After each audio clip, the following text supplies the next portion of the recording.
Assalamualaikum warahmatullahi wabarakatuh. Di sini saya akan membahas proses sistem perkemih atau sistem urinaria, yaitu suatu sistem tempat terjadinya proses penyaringan darah sehingga darah bebas dari zat-zat yang tidak digunakan oleh tubuh dan menyerapnya kembali zat-zat yang masih digunakan oleh tubuh.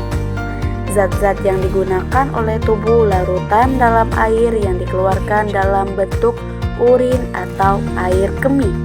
Organ yang terlibat pada proses urinaria ada ginjal, ureter, kandung kemih, dan uretra.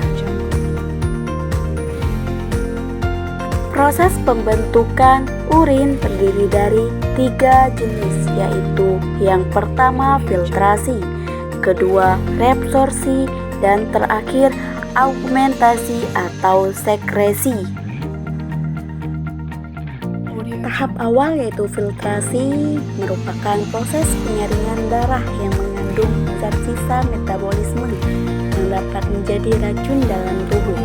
Filtrasi terjadi di badan Malpighi yang terdiri dari glomerulus yang menyaringi air, garam, glukosa, asam amino, urea, dan limbah lainnya untuk melewati kapsul Bowman.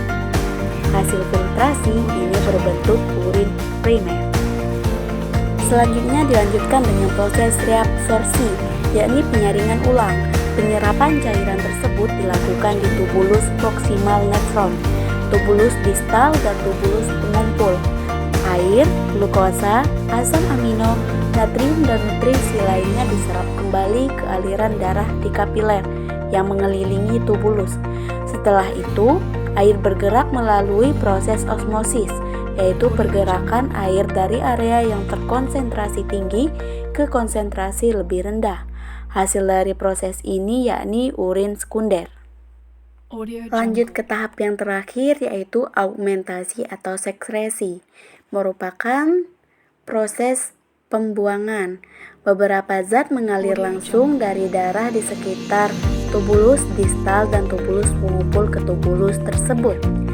Urin yang dibuat oleh proses sekresi ini kemudian mengalir ke bagian tengah ginjal yang disebut tanggul, di mana ia mengalir ke ureter dan kemudian tersimpan di kandung kemih.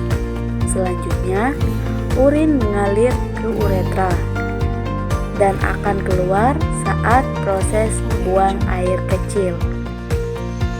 Kemudian saya akan membahas tentang kateter.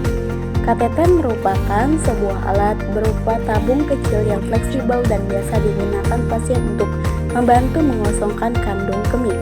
Pemasangan alat ini dilakukan khusus untuk pasien yang tidak mampu buang air kecil sendiri dengan normal.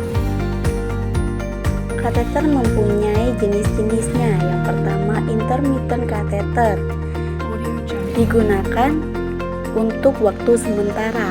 Kateter ini biasa dipakai untuk pasien pasca operasi atau pasien yang enggan membawa kantong penampung urin.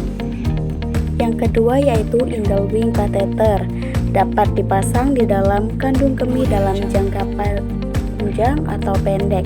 Kateter ini dipakai saat inkontinensia urin atau tidak bisa menahan buang air kecil, dan juga retensia urin, tidak bisa membuang air kecil. Yang terakhir yaitu kondom kateter. Kateter ini harus diganti tiap hari.